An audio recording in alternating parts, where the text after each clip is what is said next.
know Dr. Falola as the scholar of history and patriarch of African studies.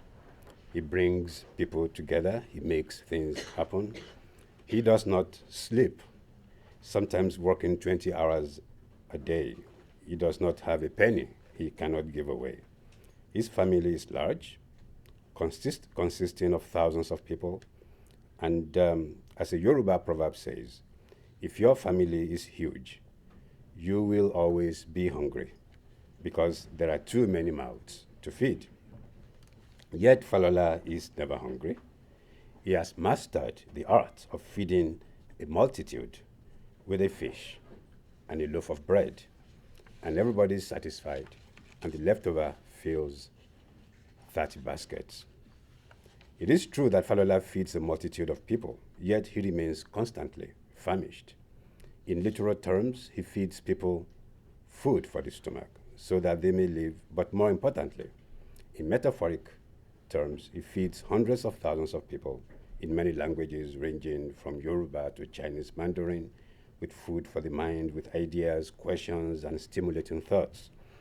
With his numberless quantity and high quality of books, some more voluminous than the weight of a 3-month-old baby, with ideas that are commonsensical, yet available only to rare intelligences, with meanings that are only revealed to the meek and the suckling, with inspired readings of text to reveal meanings hidden behind meanings, with organizational acumen, with editorial insights, with visions so rare as to be futuristic, with great compassion and care, with leadership skill, with the ability to listen without a grunt or display of displeasure, with a broad and deep casting of thoughts to isolate the core concerns, with the creative intuition of an artist, executed with the diligent details of the business tycoon, with the insight of a political wizard and the disposition of a spiritual votary, with a deep commitment to humanism, and equally important, with the ability to make you so hungry that you want to seek and disseminate knowledge, even when you know that there can never be another Falola. It is to pursue this path of hunger on the course of the famished road of intellectual interrogations that he has brought all of us together for this event today. But I promise not to talk about Toyin Falola.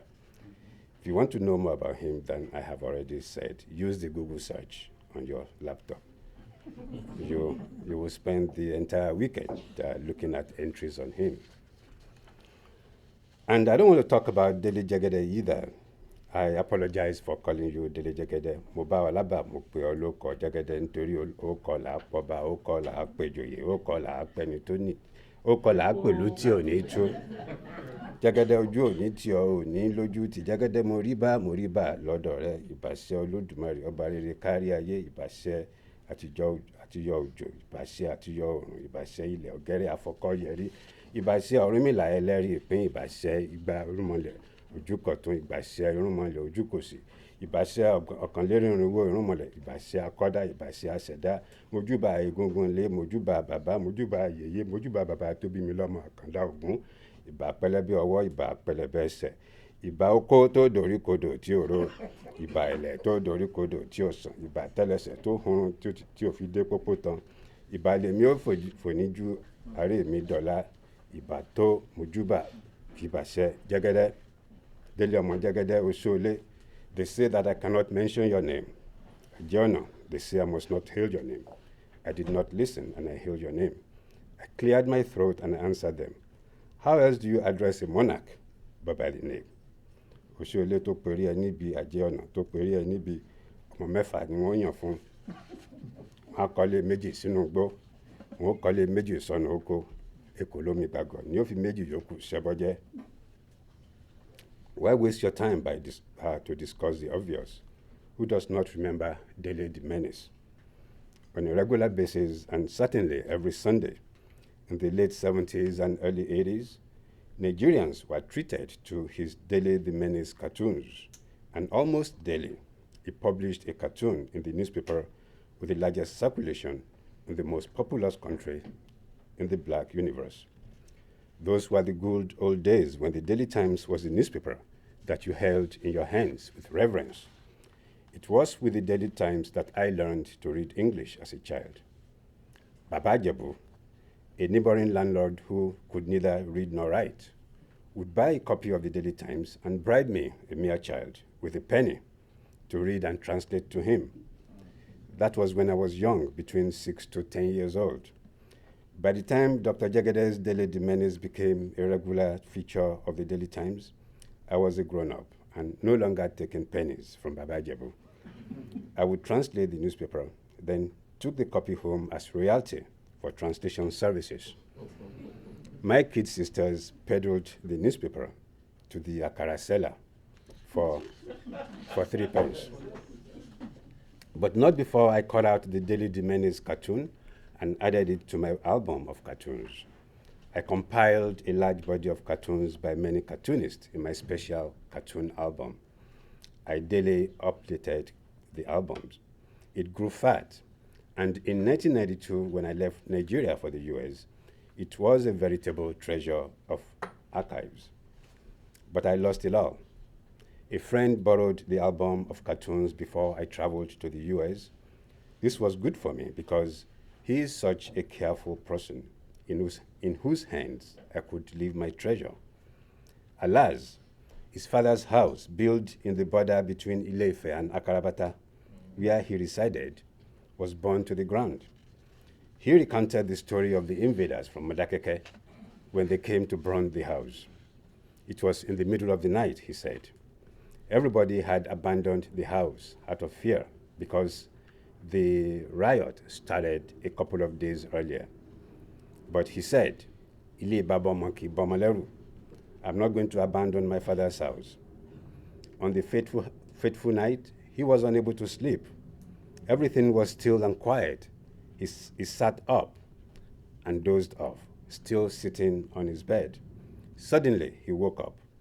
Out of the darkness, he began to hear war songs, and it was getting louder and louder as the mob approached his father's house. Tolomo kan lo soro konko la wa soju. Mo be olori kakeje. Mo be olori kakeje. It roughly translates to, I will behead you so clean and sharp, not a drop of blood will fall. He said he jumped out of the window and took to his heels in his pants without taking a shot with him.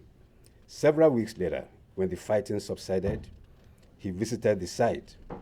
The entire house was burnt to the ground. I did not bother to ask what happened to my cartoon album. He would have answered me, Baba Jonah Mbere Onugo. It means we are mourning the loss of an elderly man who was burned to death, and you are asking what happened to his beard. Ask Dr. Jegede that question. Why are we so prone to crisis in Africa? Why are we so fond of killing and destroying one another? We sold millions of our own people into slavery for hundreds of years. In November next year, we hope you will join us here in Austin, Texas, as we hold a conference to address the transatlantic Gulf that occurs between our peoples scattered all over the world as a result of our penchant for violence. How do we deal with this Gulf? But I welcome you today to a different but related conference. As the central character in Olarotimi's play, Wahala says at the end of the play, Eshe, Eku Wahala. Welcome all of you to the Conference of Crisis. Thank you.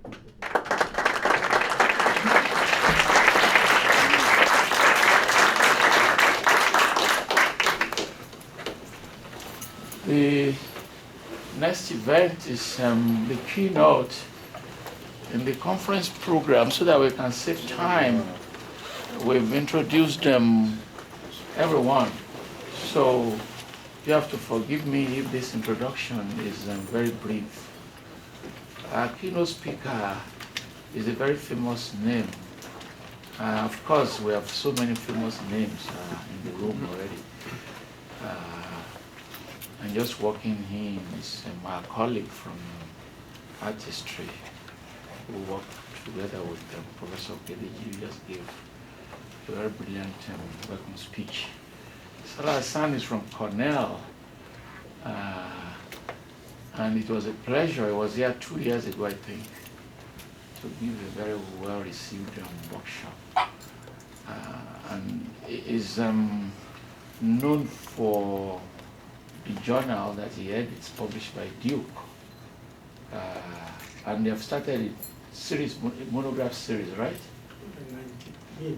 There's a monograph series with the Duke one, in addition to the journal, right? I thought Duke is starting a series on African art. No, not yet. Okay. It'd be great to do it.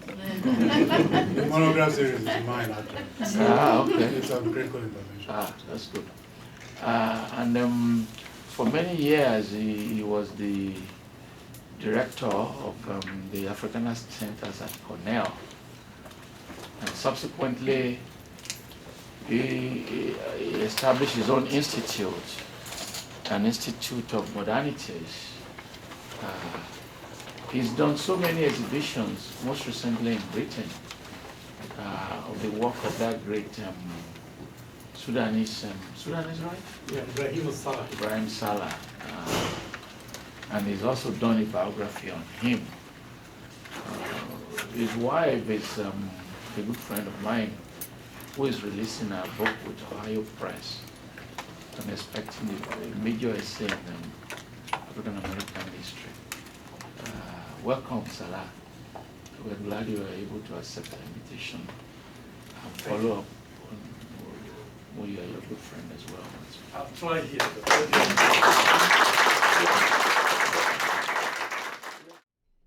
Okay, I'll start anyway. So, good morning.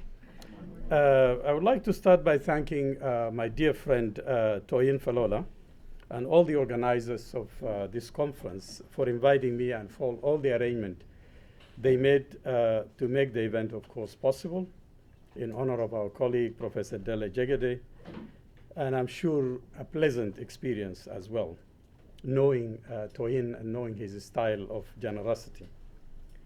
Of course, when Toyin invites you to do something, there's no other way but to oblige. Not only because Toyin is a senior colleague for whom I have a lot of respect, and most specifically for his immense contributions to the field of African studies, but it's also because he's one of the most generous, kindest colleagues I've ever encountered in the profession. And in these times, these are very, very rare qualities to have. Moyo Okediji stole my line. I was going to say that he is the scholar that doesn't sleep. It's not New York or Cairo, and I wonder when. But it is indeed an honor to be asked to serve as a keynote speaker for a conference in honor of our colleague, Professor Dele Jegede, a pioneer in the field of African and African diaspora art history, and a multi-talented individual. He's a scholar, he's an artist, he's an art critic, he's a curator, he's a political cartoonist. He is, above all, has this remarkable, of course, body of his scholarly contribution, which are strengthened by his own background as a practicing artist. Indeed, I look forward to all the papers in the conference that will explore his multifaceted life. But before I move into giving my own presentation, I've always been curious, Dele, about why do you spell your name in lowercase? It is something you share with bell hooks. I don't know why, but you may be able to explain to us what it is. It gave us always headache with our designers because they always insist on correcting your name. And I say, you're not correcting your name. You're making another mistake. Leave it as it is. It is like bell hooks. Anyway, in honoring Professor Jegede, I thought about a topic and a theme that speaks to the core of the issues he has been passionate about, and which has helped foster and advocate, in his scholarly writings that related curatorial or artistic practices. Advancing the debate on African modern art and modernism is one of his major passions. That is why I found it very befitting to think of a presentation dedicated to theorizing and advancing the discourse on African modernism. So my presentation today is part of a larger project in which I have been engaged with the aim of theorizing African modernity and reintegrating African modernism into the larger global narrative of modernity. So moving, and I just say a few synopses about it. Moving beyond the idea of alternative or vernacular modernity, 2 points are emphasized for me from the outset, or I have to emphasize from the outset. The plurality of modernity, even it's in European context, and the realization that there are other modernisms beyond the European context. And of course, what connects the two is the link with capitalism and is the link between capitalism, modernity, and colonialism, which is the darker side of modernity, if I could borrow Walter Mignolo's term in this context. In my presentation today, I have to deal with two, or I hope to deal with two questions. What do we understand by African modernism? And what is African modernity and modernism? Because that's a question. People use the term without really theorizing or thinking about it. How does African modernity operate in global context? And how it could be defined or theorized? To accomplish such goals, I focus on the contribution of a major modernist, the late South African artist Ernest Mancoba. And I do that because he has been the subject of a lot of debate, simply because he lived in Europe most of his adult life, and most of his contributions have always been debated on how to characterize them at the African, at the European, and so forth. And this will, of course, highlight to me the debate on modernism in Africa, but it's also emphasized what I have tried to say in just a few seconds ago, that it is important and it's integral to the rethinking of modernity and modernism in global context or at large. So with this said, I will just delve directly into the presentation itself. And if you don't mind, Tariq, just stop this, okay? And I must say before I go that I'm really happy to see a lot of faces that are also familiar. Beyond the friends and colleagues in the field of African history, I'm also pleased to see people from Cornell. Tariq Al-Aris and Kylie Gross, because of age, I forgot the name, but she graduated from Africana in 1994. But I will remember it. Military secret. Okay. Anyway, so what I have done really for people who really want to know more, I've edited a special issue on some of the on African modernism for SAQ. Perhaps it would confuse Toyin Falola earlier about a series from Duke. It's a journal published by Duke, and I did a special issue on African modernism. Some of the ideas that I explored here, I explored fully in that in the context of that. So for some of you who want to know more, they're there. And I'm actually working on a project of a book on this issue, but slowly and carefully. So on October 25th in 2002, South African artist Ernest Mancoba, a pillar of modern African art and European art, passed away in a hospital in Clermont, a suburb of Paris. He was 98 with a life that spanned most of the 20th century. Mancoba had lived through the high periods of modernism and postmodernism. A few months before Mancoba's passing, I was extremely fortunate to have received an extended interview by Hans Ulrich Obrist, submitted to the publication Inca, Journal of Contemporary African Art, which Toyin mentioned a few minutes ago, which I edited with colleagues Okwe and Wezor and Chika Okeke. The interview was eventually published in 2003 and was indeed one of the most inspiring texts that I have read in years, and I will let you know why later. However, why should Mancoba's life and his artistic accomplishment be instructive in exploring African modernity and the subject of African modernism? To be sure, it's not the mere coincidence of his thinking about European modernism or the significance of Europe, where Mancoba had lived and worked for more than 50 years. Mancoba is memorable for his remarkable life of creativity, for his intellectual vigor, for his unique and profound body of work, and for his innovative visual vocabulary and style that have come to shape an important part of our understanding of African modernism in the visual art. As with other pioneers of African visual modernism, such as Skunda Bogosian, Dumili Fene, Gerard Sokoto, Ibrahim Salahi, and Malangatana in Gunwa, Mankoba has its share of a life charted in exile. In Mankoba's case, it was of course, the early manifestation of the apartheid system that has forced him into exile. From the late 1930 and exactly 1938, he moved first to Paris and led an itinerant life in other European cities. In Europe, he was interned by the Nazis and then barred from returning home after World War II, after the end of World War II, of course, with the rise of apartheid proper in South Africa. And indeed, he was part of a generation of artists that is comparable to the generation of African literary figures that includes Wole Soyinka, Najib Mahfouz, Chinua Achebe, and At-Taib Saleh.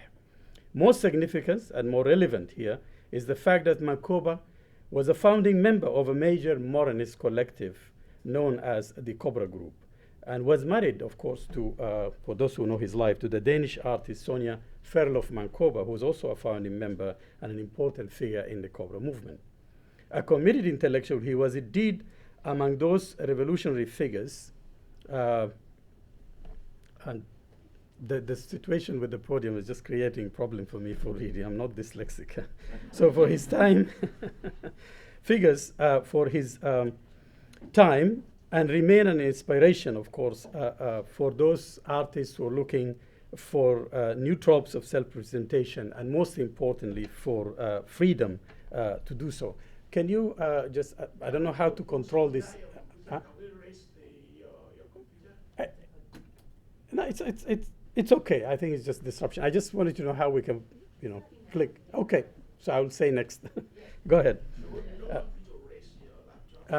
No, there's no laptop. I'm reading from a paper. Don't worry.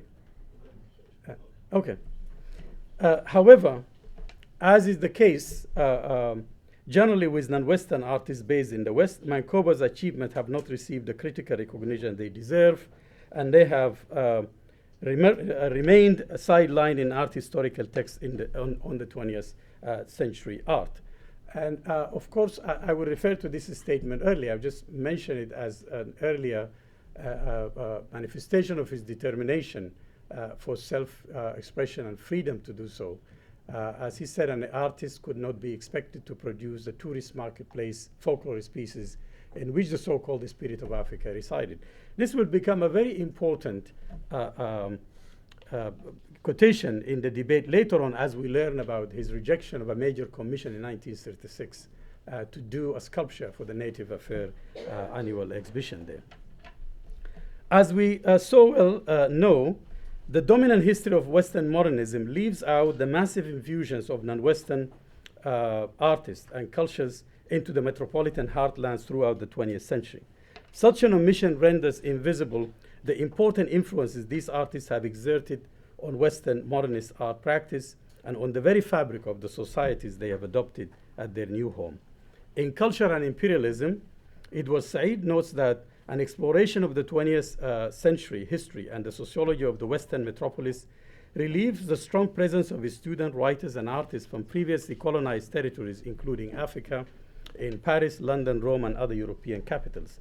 Their intellectual production is essential to any reconsideration of what constitutes global modernity, as it overlaps with that of their contemporary European counterparts, and their intellectual and cultural production can in no way be analyzed as merely reactive assertions of separate or native colonized subjectivity. This condition of historical affairs provides the following question, which I actually tried to pose earlier. What do we understand by African modernism, and what is African in African modernity and modernism? Furthermore, how does African modernity operate in global context, and how could it be defined or theorized? So next, please. These are just his pictures. We'll get back to it with the Cobra Group. He's, of course, the only black person in the picture on the left upper side corner. Next. And he is with his son and in a kind of reunion with some of members of the Cobra Group. Next. And So what is interesting, of course, this quotation is very important because it is reaffirm what I said by Laura Smoligan. She said, pursuing the numerous texts that have been written on Cobra, it would be easy to remain completely unaware of Mancoba's participation in the group. In even the most comprehensive books which consider in detail the art and lives of the other founding members of Cobra, Mancoba received virtually no attention. So let me get back next to what is Africa. Elusive as it may be, Africa is a complex intellectual construct whose signification differs from audience to audience. Next. As Achille Mbembe said, the notion that Africa is either in the past or in the present is a coherent ideological philosophical entity, and that it possesses intrinsic cultural element defined as tradition, which is purely African and recoverable, is a pure fiction. So the idea of Africa, as Modimbe has argued, is partly an invention, partly the affirmation of certain natural features, culture, characteristics, and values that contribute to Africa as a continent and a civilization as a constituting set of differences from those, say, designated by Asia and Europe. But Africa is also a diverse and highly complex historical entity. For the last 4 centuries, and due to experience of slavery, colonialism, and the resultant mass displacement and diasporization of African people and culture, it is no longer possible to speak of Africa as a mere geographic entity or delimited locale. In this context, Africa and African modernism are product of this historically complex entity and global present. African as a concept may signal commonality in the sense of a shared historical experience, but is by no means a product of cultural similarities. Such an understanding is crucial to a deeper and more nuanced approach to the analysis and investigation of African modernist practices and Africa's place within the discourse of modernity. So in tracing the idea of Africa, please, next. Oh, just go back. It's okay, leave it there. You can go back, sorry. In tracing the idea of Africa, therefore, one has to think about several trajectories that produce or contributed to the invention of Africa as an intellectual construct, riddled with artificial divide and paradoxical misrepresentation. First, one should think, and I'll just summarize them here, one should think about, one should be aware of colonial primitivist and Orientalist trajectories that have contributed to the production of a racialized hierarchy of African people and their cultures, rooted in Darwinian and evolutionary thinking predominant in the European academy in the late 19th century and early 20th century. Such trajectories resulted in an elaborate scheme of dichotomies and hierarchies that continue to influence scholarship on Africa and African studies. Second, there is also the continental trajectory, which were extensively shaped by the colonial experience at times, and in turn created parallels, internalized divisions as well as moments of solidarity and even internationalist links and overlap. The solidarity between North and the so-called sub-Saharan Africans in the context of independence and liberation movement exemplified by the strong political alliance between Jamal Abdel Nasser and Kwame Nkrumah of Ghana in the 1960s as one moment of such overlap. Third, one must realize the importance of the diasporic trajectories also, which include a diverse range of intellectual and political movement from Pan-Africanism to Afrocentrism, and which often produces contradictory and paradoxical positions and narratives. Pan-Africanism, largely a political movement, have produced a vision of Africa that is often global and transcendental in its overview and is most often concerned with the geographical entity referred to as sub-Saharan Africa. Afrocentrism, on the other hand, has produced a more inclusive narrative of the African past. That is the redemption, let's say, of ancient Egypt as part of the larger narrative of Africa, but has little concern for contemporary issues or subtleties. Nevertheless, or nuances. Nevertheless, Pan-Africanism and Afrocentrism contribute to the analysis of the idea of Africa and its historical and contemporary manifestation or trajectories. Next. So what is African modernism? From the outset, 2 general points that I emphasized earlier, which is the plurality of modernity, but is also this link between Africa, between African modernity and colonialism and capitalism as well. So, but even at the core of the history of art, from the period referred to as modern, in Europe, there are disagreements about the boundaries and its validity and its meaning. As Paul Woods argues in The Challenge of the Avant-Garde, we cannot easily define modernism. What we can do, he suggests, is to look at some ways in which the concept has been used and to try to draw out some of the central preoccupations of the modernists. In Europe, modernism signaled a particular attitude towards the present and a conscious departure from the past. Modernity, as defined by many scholars today, engages those social changes implied in becoming modern: urbanization, industrialization, wage labor, and factory system, and so on. While modernism designates artistic practices associated with modernity, one point to remember is that modern art practice, whether in European or other contexts, also signal a sense of conscious, of continual difference, a self-conscious process of refashioning the self, and the projection of particular attitude towards the past and the present. This makes it difficult to secure a stable definition of modernity, as it is by nature fluid and constantly subject to renewal. Hence, the claim to modernity, as suggested by Rashid Arain, is better understood as being open and not necessarily limited to a universalized European construct or monopoly. Although the early modern has been, can you click? I couldn't tell from here, okay. Although the early modern has been located as far back as the 6th century, for the purpose of the visual art, modernity has been understood as a major transformative social force from the mid-19th century. The idea of Charles Baudelaire on transient beauty, shock, and the fleeting ephemeral experience of urban life have become widely influential, especially through their interpretation by Walter Benjamin, among others. Marx's emphasis on the centrality of capitalist exchange and commodification of increasing domains of life as a key feature of modernity is also important to consider. Max Weber, for sociologists, has suggested that social life under modernity is characterized by bureaucratization, rationalization, disenchantment with the world, and secularization. For its part, modernism, as I said, referred to the aesthetic and artistic representational practices associated with modernity. There is, of course, a narrower, privileged sense of modernism, however, as it is used often and referred to the great period of European and American artistic experimentation between approximately 1880s and 1940. During this period, that's why for many of us in the field, when we talk about modernity, it's very hard to speak about prior to 1940, especially in the visual art. So that's why I talked about the importance of looking at it as a fluid concept.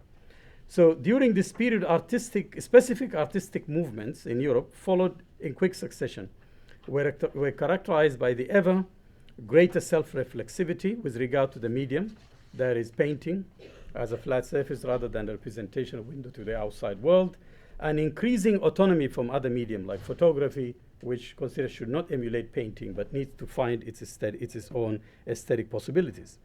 But not all art produced under modernity is modernist.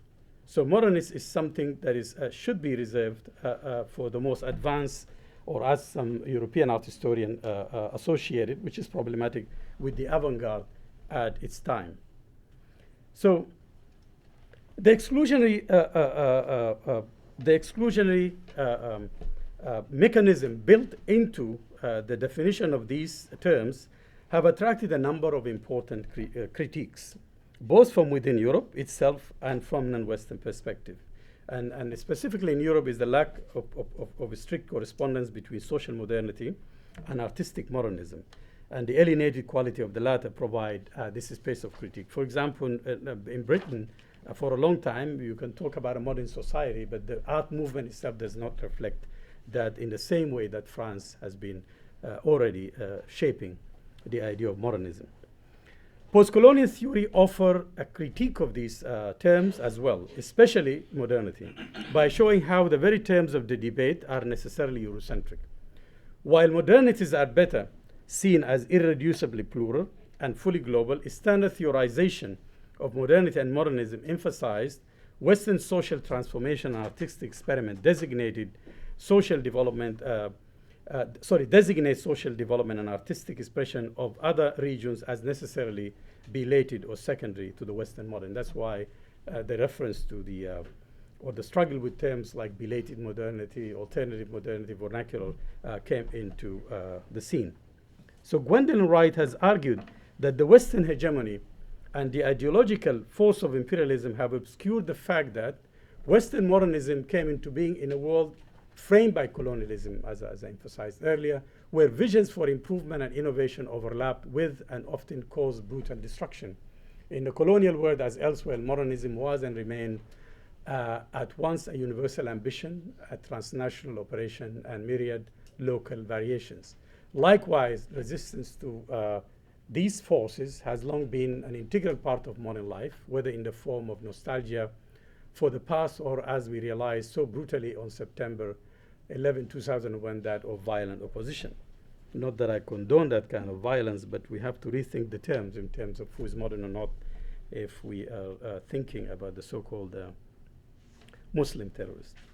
In the same vein, Western hegemony has made us forget that Western modernism and the unfolding of its history from the Renaissance to the present is stand on the shoulder of other cultures and civilizations. Among scholars, Edward Said has observed that European modernism has, as he called, quote unquote, many parents. And that quote will actually help you understand that. But I like to move forward. So in really thinking about the place of artists like Mancoba, I would like to refer you to a work by a colleague at Cornell called Leslie Adelson, who in her work on Turkish-German literature provide an astute analysis of the immigrant literary production in the context of contemporary German culture. She has underlined the increased epistemological uncertainty with which one must regard the contribution of Turkish immigrant writers to German literature, rather than locating their production in a space of in-betweenness, which has always been how artists like Ibrahim Salahi and Ernest Mancoba and others has been characterized, I mean, in terms of their work and contribution or place within the West, as has been the norm, as she said, this space of in-betweenness has been the norm in German circles of literary criticism. Adelson argues for a new understanding of contemporary German culture and cultural labor as a serious rethinking of its spatial configuration. And so why not think of it as that German culture itself that we call modern has changed. So furthermore, the problem next please, the problem of writing a history of modernity is compounded by the sense of the non-West, providing a timeless ahistorical backdrop against which temporal modernity is played out. According to Dipesh Chakrabarty, the disciplinary practice of writing history unwittingly produces a singular and universal history, a history formatted according to the template provided by the history of the West itself. So that quotation, as you see it, insofar as the academic discourse of history, that is history as a discourse produced in the institutional side of the university is concerned, Europe remains the sovereign, theoretical subject of all histories, including the ones we call Indian, Chinese, Kenyan, and so on. There is a peculiar way in which all these other histories tend to become variant on a master narrative that could be called the history of Europe. So as a result, the non-West must play the role of the outside, the otherness that creates the boundary of the space of modernity, as Timothy Mitchell has suggested. However, the claim that parallel or separate modernities were enacted in other side, for example, a separate African modernity, does not alleviate the problem. This is because another colleague from Cornell, Naoki Sakai, who said, this is because emphasizing the speciality of the particular geographic space leads to a suspension of its temporal character. So as Naoki Sakai pointed out, or rightly points out, the characterization of a geographically particularized modernity will necessarily empty it of its temporality, effectively rendering it as pre-modern or non-modern. If so, then that becomes a big question, that how are the phenomena of non-Western modernity, including African modernity, is possible at all? A number of scholars have suggested that modernity, next please, has suggested that modernity reinscribes itself aus der Metropole through a translation, which performatively incorporates difference. Modernity is seen here as a repetitive and transformative sequence of events which finds which find echoes across the world. For example, Mitchell argues that we attend to the modern not simply as a series of singular events, but to its staging by repetition. So in this view, modernity of the margin through repetitions produced by successive act of translation attempt to stabilize the idea of modern, yet simultaneously undermine it by constantly demonstrating its necessary contingency. Stuart Hall, who I quote here extensively, provides a contrasting and possible and more hopeful view. Hall wants us to abandon the binary of a center periphery, abandoning the binary of a center periphery model altogether, despite the profound inequalities and the absolute hegemonic and centralizing primacy of the West. And as he argues that modernity and capitalism, artistic practices is not being homogenized. So as I quote him here, is that the world, as he said, is moving outwards and can no longer be structured in terms of the center-periphery relation. It has to be defined in terms of a set of interesting centers, which are both different from and related to one another. If you think about where important movements are being made, sometimes they happen in the center, but the most exciting artists are those who live simultaneously in the center and at the periphery.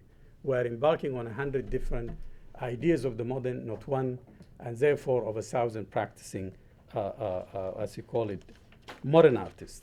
Next, please. So, in the next, I think, just few minutes, I would like to focus on just what I call towards a critical definition of African modernity based on these interventions.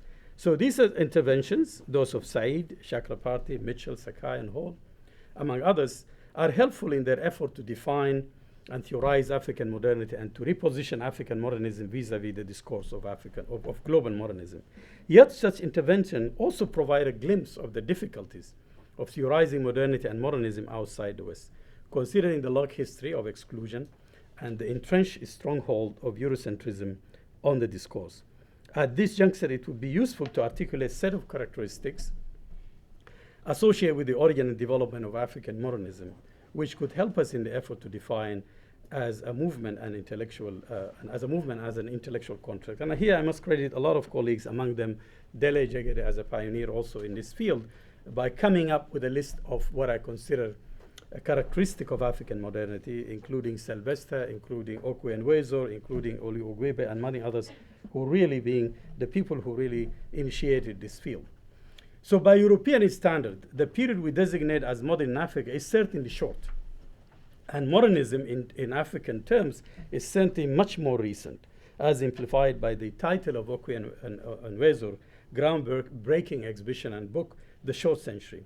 And as indicated by the period of 1945 until 94, which is the focus of Okwe and Wezo's exhibition, which is, for some of you who have not seen it, it's a show. There's a catalog for it that initiated in Europe but traveled throughout the United States, Chicago and New York. Next, please. Okay.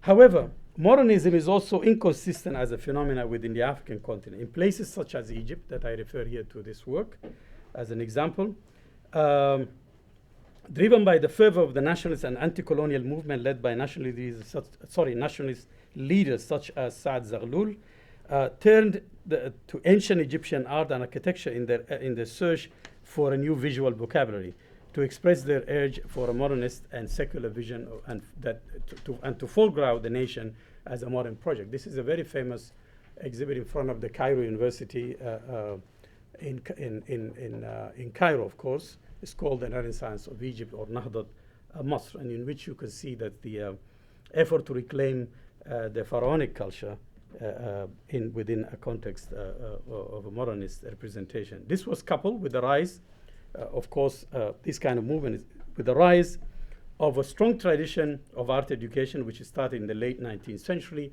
and greatly influenced generation of Egyptian and Arab artists. In Egypt, the modernist paintings of Mahmoud Said, next please, of Mahmoud, next, you can just, next. The modernist painting of Mahmoud Said and the monumental sculptures of Mahmoud Mukhtar, which you've just seen, in addition to major movements such as the Egyptian Surrealists, who formed an extension to the Paris-based Surrealists, and other who experimented with European movements such as abstraction, Dadaism, and Cubism, point to the early beginnings and the serious engagement with the tenets of modernism as they were being formulated in their European grounds without temporal lag. And I'm bringing this example. I could use other countries, but Egypt specifically stand out, and it's helpful for us to think about the interconnectedness of modernity and Europe. African modernism is also marked by certain experience considered integral to the African experience for the last centuries, such as slavery, colonialism, and the violent rupture colonialism created with tradition. In that sense, the conscious claim to modernity implies a sense of resistance, and that's very important in terms of characterizing African modernism, is that resistance is central to it. For modernity in Africa was born out of the struggle for decolonization.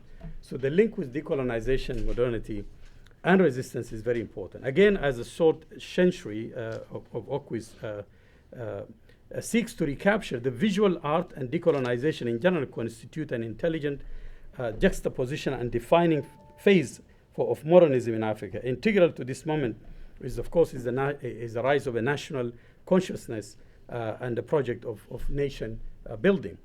In this context, one should characteristically or critically approach the combined roles played by European and Western patronage and intervention.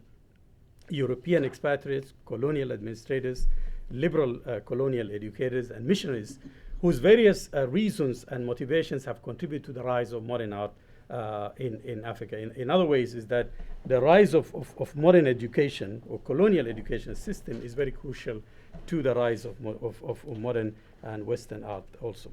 The most important factor in the rise of African modernism has been the nationalistic, of course, cultural resurgence that has swept many newly independent African countries where government patronage and interest in the arts became part of decolonization, the nation building project, of course, and a refashioning of the self in modern terms. And in this context, of course, one could cite many movements.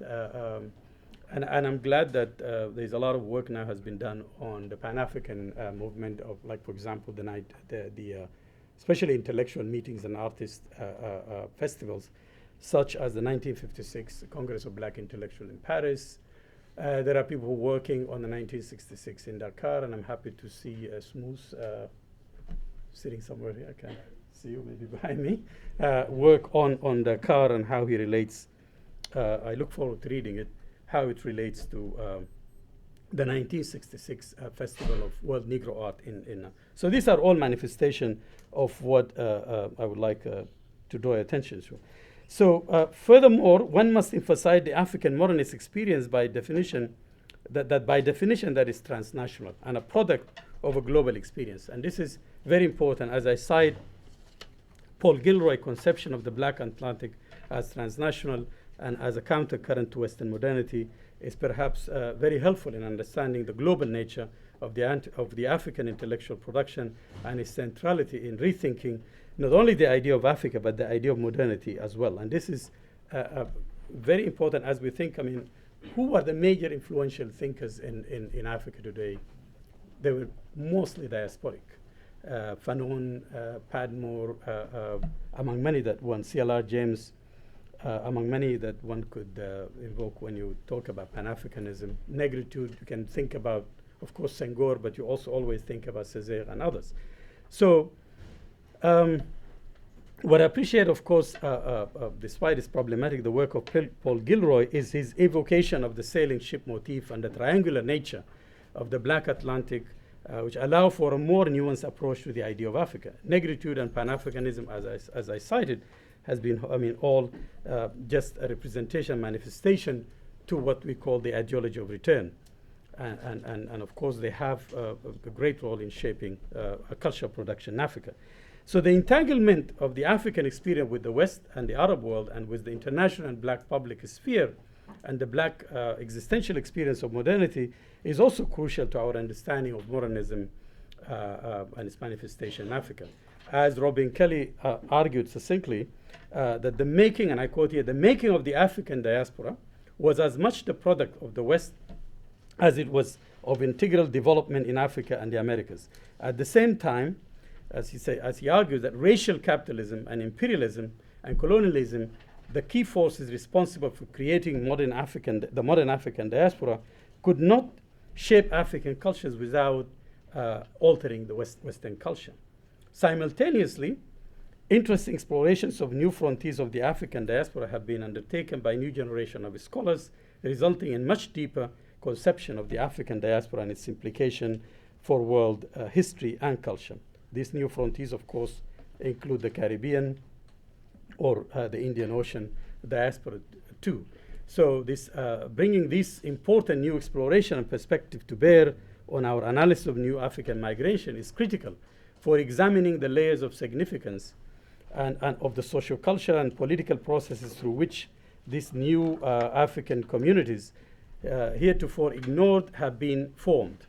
The new African migratory flows have added new dimension to earlier diasporas created by slavery, European colonialism, and the emergence of post-colonial nations in the mid-20th century. And I think Austin stands as a great, example of the probably the existence of the largest Nigerian community abroad. You can talk about the Senegalese in New York too. So as amply documented in the existing literature in field other than the visual, African modernism has been forged in the intersection of Pan-Africanism and Pan-Arabism also, and in the struggle for liberation and decolonization. I mean, I think the Algerian war and the anti-apartheid movement and the struggle of the Palestinians for self-determination are all moments that if closely scrutinized, will show these kind of overlap. So these developments certainly ought to play a part in reconfiguring our understanding of African modernism as much more global and historically complex than previously understood. So having outlined, and I don't know how am I doing with time? You took, okay. Okay. Having outlined some general characteristic of African modernism, it's imperative to show how this experience has been enacted in scholarship or represented in contemporary curatorial practices in the visual arena. So, and this is what I just want to briefly summarize, is that there are several, of course, exhibitions and wonderful texts being produced in the last decade that have captured the aspect and of the complexity of African modernity through interdisciplinary, of course, approaches.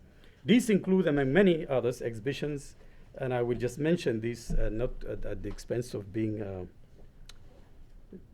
perceived as self-promotion or narcissistic. I would say 7 stories about modern art in Africa in which I was involved: the South Century, authentic, eccentric, looking both ways, fiction of authenticity, Africa remix, and the list, of course, goes on.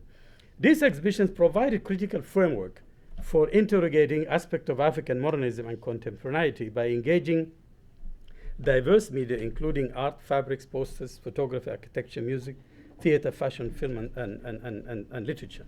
Unlike early exhibitions on text on African modern art, these exhibitions have crossed traditional boundaries in the visual art by including high and popular culture and the visual and discursive aspect of art practice, and by challenging the institutional separation of art, architecture, film, and video, and new media that we have witnessed in the academy and in the usual exhibitions in art museum.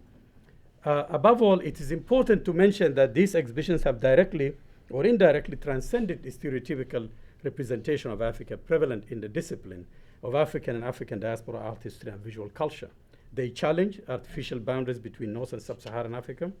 And I'm glad to say in the field of African art, this has been really dominant, unlike many other fields. I think history probably is still lagging behind. The so-called Arab Africa and Black Africa stood in clear contrast to essentializing tendencies still prevalent in the field of African art and its scholarship. The general state of research on contemporary and modern African art has improved a great deal in the last 2 decades, and a number of well-researched books and dissertations and exhibitions companion have been produced. Contemporary African artists in the international arena have started to enjoy recognition, although it remains limited and relatively less than that according to their Western counterpart. Yet so far, and this is where I think the challenge is, few monographs and exhibitions have focused on documenting African artists with the caliber of Ernest Mankoba, Skunda Bogosian, but Ben Nwanwu, of course, has been covered by our colleague here, Sylvester Ogbeche. Uzo Gunwo has been covered by Oluwegwibe, but if you really look at the field, is that there's nothing else that's really of a good monograph on those artists. And this is for students who are in this room. These are all dissertations titled that they can take up and research, and they will be pioneer in their field. So think about it. So most Western museum with interest, and that has been actually my own personal journey with the exhibition that opened at the Tate Modern and closing, unfortunately, this coming weekend, or today actually. So is that most museums with Western artists in African art have shied away from retrospective exhibitions dedicated to the work of even a single pioneer African, modern African artist. I mean, the story, if I tell you the story of struggling for 20 years to have the retrospective of Ibrahim in an American museum, you will understand exactly how he was rejected by every single museum in the US, including the Smithsonian. But it was only by luck when it opened in Sharjah, because it was sponsored by the Sharjah Art Foundation, that the West paid attention to the quality of the work, because it was the first time to see the body work. And this is when the Tate Modern really paid attention. Of course, what is intriguing about the Tate Modern, and I will just, excuse me for telling you this anecdote, is that, and having too many Nigerians here, it's important for them to know that it is Nigeria who's now funding the West, that's funding museums in the West. It is Grantee Trust Bank that made Ibrahim Salah's show possible by creating a fund, which is actually a great idea. Yeah, I mean, I think it's a good idea. It's one way. It's one way of what Ali Mazrou used to call counter penetration. So, in any event, it is an interesting. These are all interesting developments that I wait to see if they really can be sustained and be part of a larger paradigms. So, what I wanted to highlight is the importance of the life stories of artists such as Mankoba. And that's why I will return to Mankoba now. Next, please. Next. So, because his life and work and his artistic journey is an embodiment of many of the complex experiences associated with African modernism. Mankoba was already an established artist, a sculptor, specifically when he left South Africa. At the time of his departure, next, I think I'm missing that. It's called the African Madonna, but I can show it to you at some point. I mean, I have an image of it, but it's not here. Also known as Bantu Madonna. Carved in 1929, was held and held by the Johannesburg Art Gallery, appears to be the earliest South African interpretation of the Holy Virgin that is not European in appearance. Unlike most church sculpture in South Africa, for which imported oak or teak was favored, Mankoba carved his figure of indigenous yellow wood.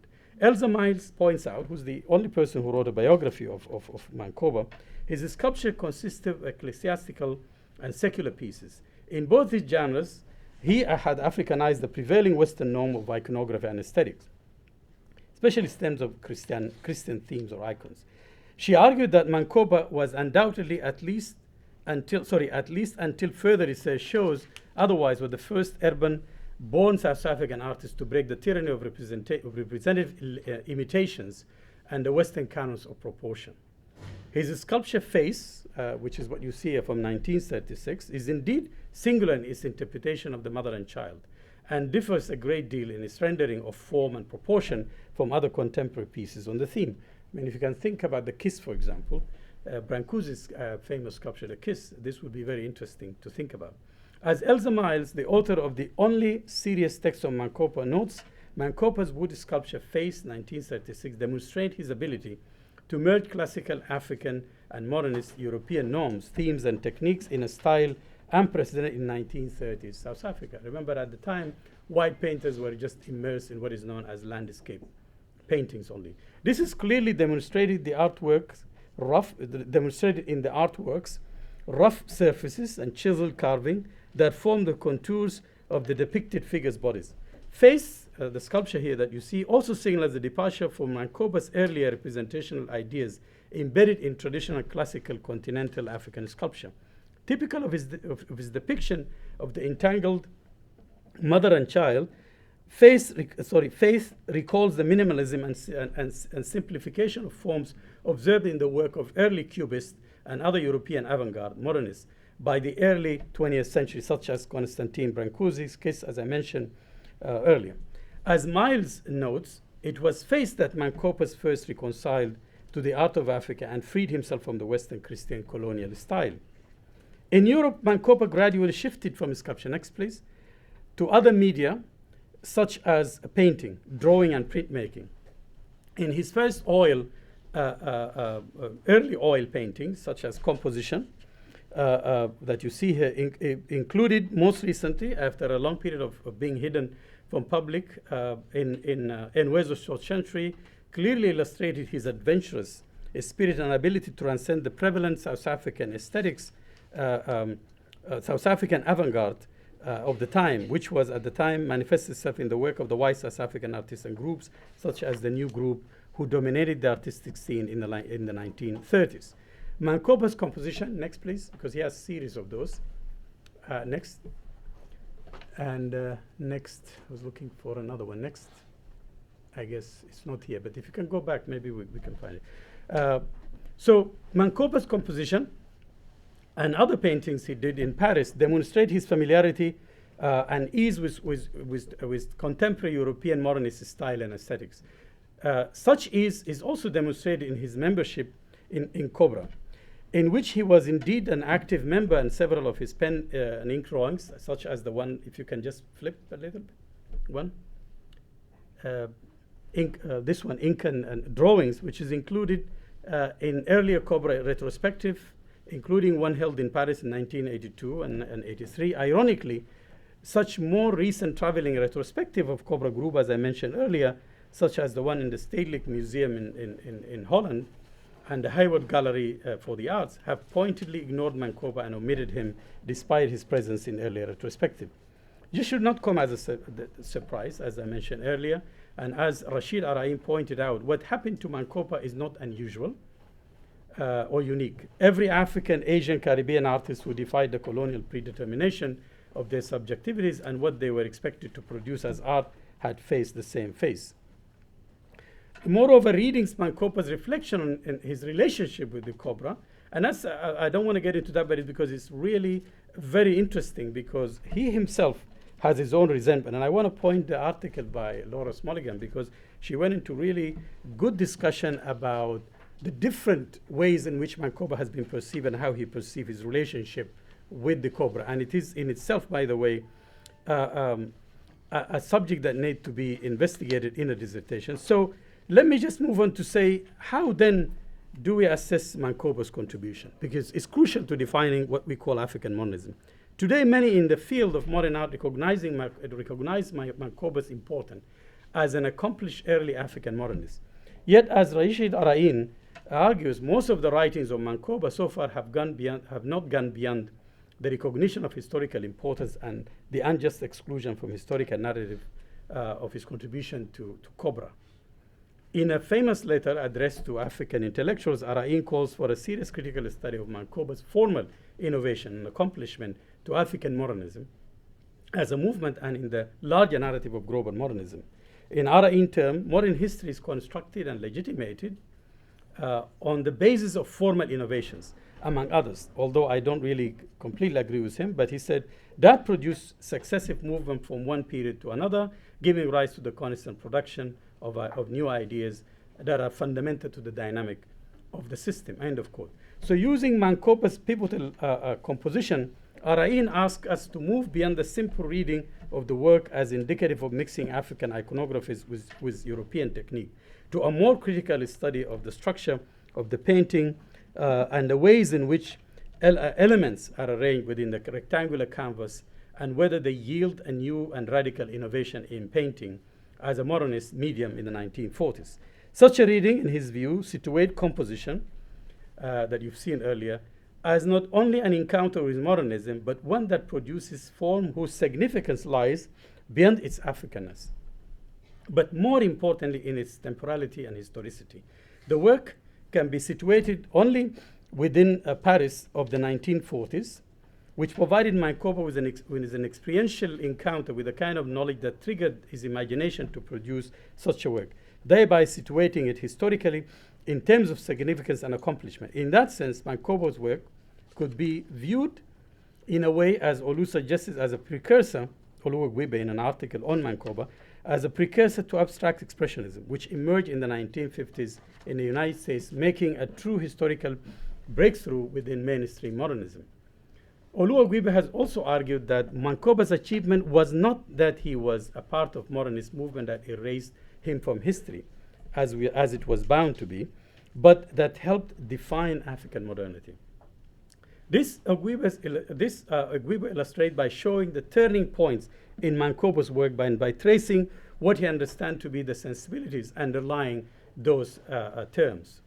That is, from, as I quote, and I quote here, from a concern for the mere liturgical within European tradition to an interest in the mechanics and the syntax of African sculpture, and eventually a personal resolution of the different, of the divergent historical trajectories that constitute colonial or post-colonial modernity, including expatriation and nostalgia.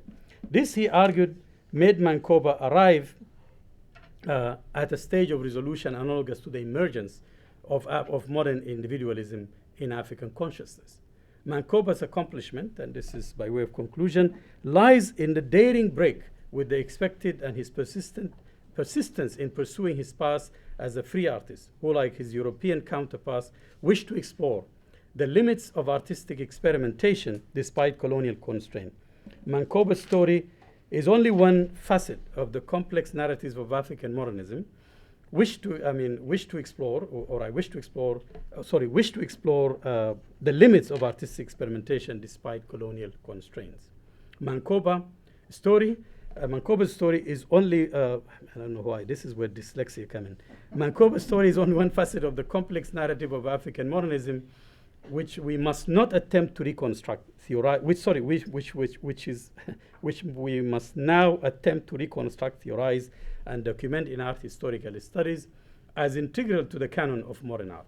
The urgency and significance of such tasks becomes more evident when we realize that the art and contribution of this first generation of pioneer modernists have been poorly documented, if at all. Like most of the masterpieces of classical African art, most of the work produced by these pioneer artists are now scattered in European and American private collection. One fears that the destiny of these modern artists will become like that of the creators of those classical masterpieces, anonymous, forgotten, and erased from history. Thank you so much.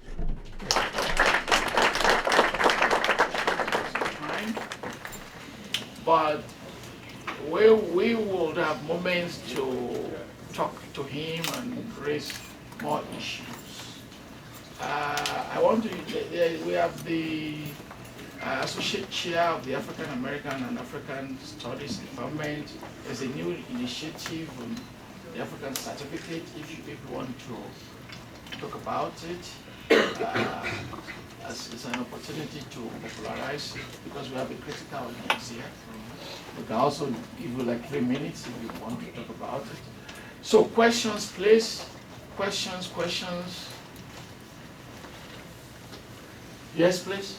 Professor Falola. Thank you, Professor Hassan, for this well-thought-out seminar presentation. Please raise your voice because of people here. Yeah, just for the sake of argument and with due respect, I was wondering if we can continue to interrogate, Western modernity in relation to what you began to work out in terms of African modernity. If we are still using the terms of colonialism or the Western epistemology and all of that.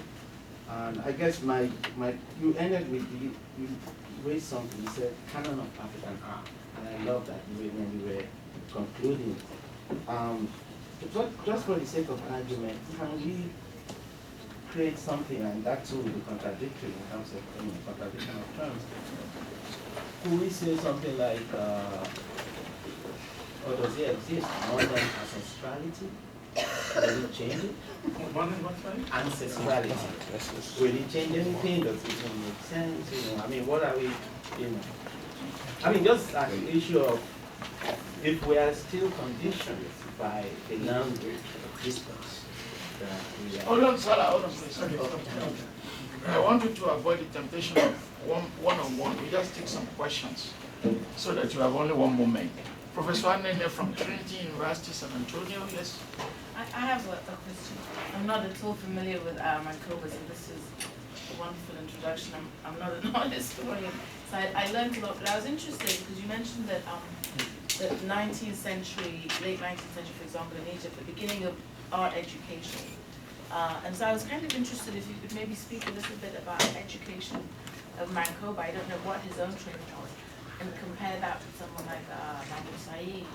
What was their training in art, and how does that play into the way that they worked? Obviously, Mancoba then goes into exile, right? But I'm fascinated. I wonder what was their education, because as you talk and try to talk about the linkages between what might be considered African modernism and then European modernism, I was just interested in the education of the artists and how that played into how they conceptualize their art and their place in different movements. Questions?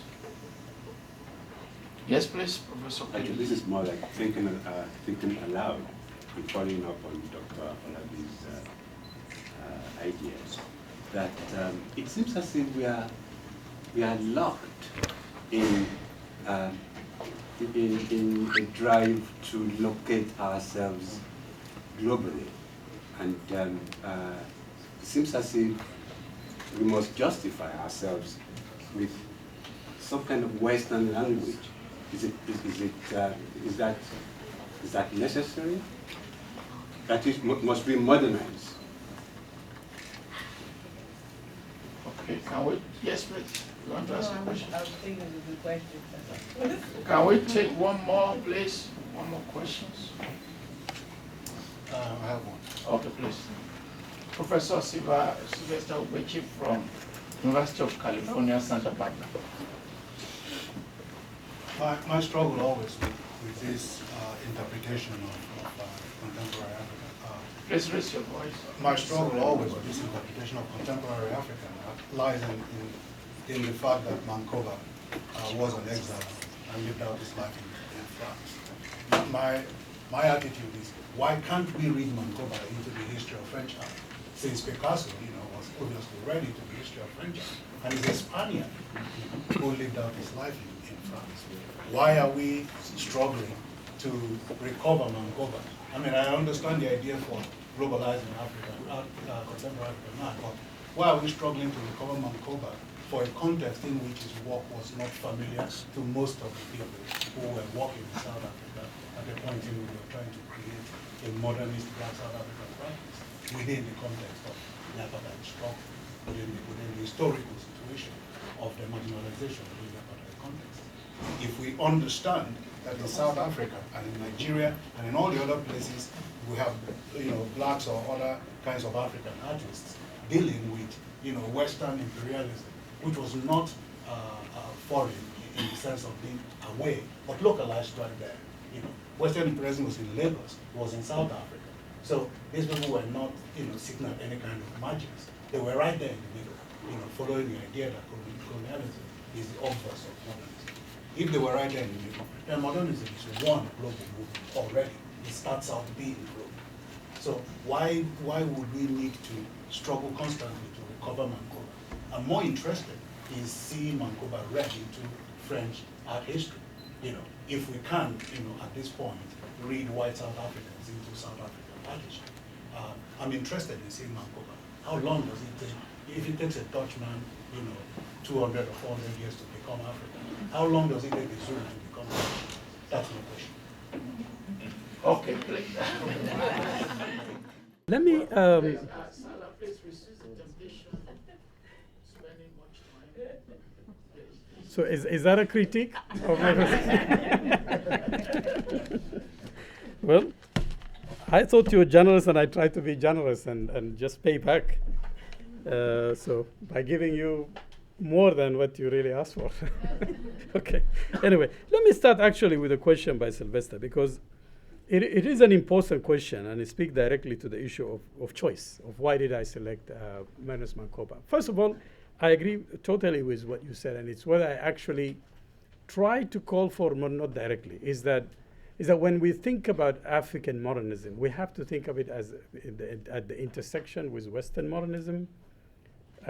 By starting problematizing the notion of Africa, I started that by also moving to say the narrative of global modernism itself had to be expanded. So I'm already reading African modernism within that global context. But what is unique about it is that it happened at the intersection of colonialism and capitalist expansion. So there is no way of avoiding the debate on modernity, as you alluded to, whether it's in Nigeria and others, except within that kind of reading. So it will definitely be very interesting to read him, and that's what I was trying to do, but not did it here extensively, is the fact that he's actually part of the Cobra. And that when we think about composition, delving directly from South Africa, he was doing work that's on sculpture, immediately moved to painting and doing work that is very similar to all modernists there. But it's important to think about the fact that as an exile, okay, there is a fluidity to his identity. And if you read the interviews with him, especially the one that's published in Cannes, I think being republished in Certex, you will find the constant struggle of an exile, an itinerant person between Africa. And even though he did not live in South Africa, but he was always having that connection, whether it's nostalgia or remembrance or memory, has always been in his mind, that kind of a struggle. He was asked at some point in reading about him in one of the few interviews that he gave radio in Denmark, asked about his relationship with Copra, and he immediately started talking about the influence of African art on European art and the importance of studying that. And in that sense, that's immediately where you could just see is that it's not only just reading him into a larger French, but reading French modernism in a way that I try to attempted to read African modernism, is that to read it vis-a-vis Africa too, is that in the colonial confrontation, that we have to rethink what we call really French. Is French identity or French modernism can be separated from, let's say, negrophilia, which is what the late Petrine Archestro tried to argue. And can it be separated from African art? Can we really think about just modernity largely, and especially in France, without the link with Africa and other relationship that France as a colonial power has with Algeria and with others? So in that sense, I agree with you that we have to read him as part, but you can never also neglect the fact that throughout his struggle with French modernism or the relationship with the Cobra, Africa has always been in his mind. Whether it's a metaphor, whether it's a memory, whether it's a struggle with the apartheid system, has always been in his mind. So what I try to argue is that it would be good to reintegrate him in the larger narrative of French modernism, but it's also be good to read him vis-a-vis the realities of Africa, which is the realities of exile. All of us in this room are part of that. So it is not, what I would try to say, it's not easy to separate. I agree with you, it would be interesting and exciting for somebody to read him that way, but the impossibility of separation, what I call is that really, in my effort to redefine African modernism, is to really think about the impossibility or the inseparability of modernities. So in that sense, I agree with you, it would be an exciting thing to read, but at the same time, we cannot excise that part of his. But in fact, the article by Laura tried to allude to that, which is a good article. Actually, one of the few things that I found good reading, I mean, of Mancoba's relationship, because she had at the time to delve into the Cobra more than I did. So I hope that is, we can continue the discussion anyway. The idea, I think the two questions by Moyo and by, Afolabi, okay, about, Western language, must we modernize? I may recommend another interesting reading by a Nigerian, Femi Taiwo, who just issued a manifesto called it Africa Must Be Modern. I don't necessarily agree with everything, but it's interesting to think about. It answers some of your questions from another colleague. But for me, as I argued about, okay, when I really think about the debate within the field of African art, I always think of it as a Western field. And can be an African at the same time. It's just impossible within the Western academy. If we really think about the history of the university and the discourses we are involved in, the tradition of conferences and papers and so forth, it's impossible to avoid. For me, I could read Foucault, but I can also read Mahjoub in Sudan, and I can also read Ezekwe. I can read all of those people in an equal term. But what you will discover is that in order for us to further a discourse, there is no avoidance of that language. There is a history to the history of art history as a discipline. We cannot avoid many of it. What we can do is, of course, challenge it, creating some nuances. But I don't know, when you say modern ancestrality, I couldn't figure out. I mean, of course, it's possible to think about the debate on modernism in places like the Middle East. In Arabic, Tariq, you may support me in this to some extent, is that the debate on what we call it hadasa. It started very early as probably late 18th century. That question has been there, the idea of being modern. So in a way, but it always happened in comparison or in contrast to something. So it's impossible to avoid that kind of global. Yeah. We have decided that is the line we are going to toe, or that it is totally impossible to think in a different way. I would agree with you. There's a possibility of thinking in a different way. That's where, at least, what I try to do is that in doing my work, I also try to, especially in the politics of citation, I find it interesting is that when you really look at students, especially in comparative literature, English, and other places, there is almost people become like a clone. That in order for them to get to a point, they have to cite Derrida, they have to cite Lacan, they have to cite. What I wanted to do is that it's possible for me to cite Fanon, to cite Mahjoub, to cite Césaire, to cite other people. And that's one way of addressing this. African proverbs, African sayings, other ways of thinking. It's fine. That's already happening in literature. When you think about Amos Tutuola and writing in English, and when you think about the earlier debate that with Chinua Achebe about the use of English language, that debate is not new, but it's also it's not difficult to. Yeah.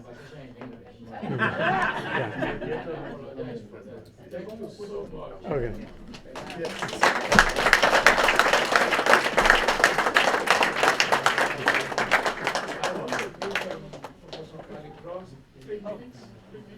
I think I will need 1 minute. Thank you all so much. Firstly, thank you again for a really awesome talk. We have much to discuss. And I want to thank you all for your kind indulgence this morning. I'm the Associate Chair of African and African Diaspora Studies, and I think the lecture today, and certainly the rich questions that are coming out, and I think will continue throughout the day, are indicative of the wealth of knowledge that we have with respect to esteemed faculty in African studies, and it's interdisciplinary across history, literature, art, and language. And so I'm really proud to announce that with the help of those esteemed colleagues, Dr. Falola, Afolabi, Okediji, and I think Mosadomi, I thought I saw her come in as well, have worked really hard to put together an African Studies certificate that we'll be offering starting next fall. So I wanted to raise your, awareness about that. And if you are interested, please do not hesitate to reach out. We're very excited about this, and I think it's going to capitalize off of the wealth of knowledge that we have here and continue to move these kinds of important discussions forward. So thank you for your time. I must do one thing. I'm very sensitive to gender issues. The sister here asked a question, I answered the men and I ignored her. So I must. The difference between Said and Mankoba's education, or Mukhtar, it really had to do with the difference between Egypt and the history of art education in Egypt goes back to the late 19th century and probably even earlier. The first fine art school established in late 19th century. So Saeed Mukhtar and others are beneficiary to that. They also got a scholarship to Egypt. So they went there with a policy to really to train and come back and to work. And they were much freer and also the proximity of Egypt to Italy and France, where they studied, is important. For Mankoba, he was a victim of apartheid, like many, and the education that was set for the native. So he didn't have the opportunity. He had to work his education through liberal white artists who opened up to him and taught him some things. But the idea of forcing him to being a sculptor only in a certain mode, that's what he resisted. But in Paris, he actually had access to the fine art education in one of the major écoles. I think it's there's something decorative or something like that. It's not really the Beaux-Arts itself, but another school that was important too. Yeah. And I'm glad you answered this question. Yes.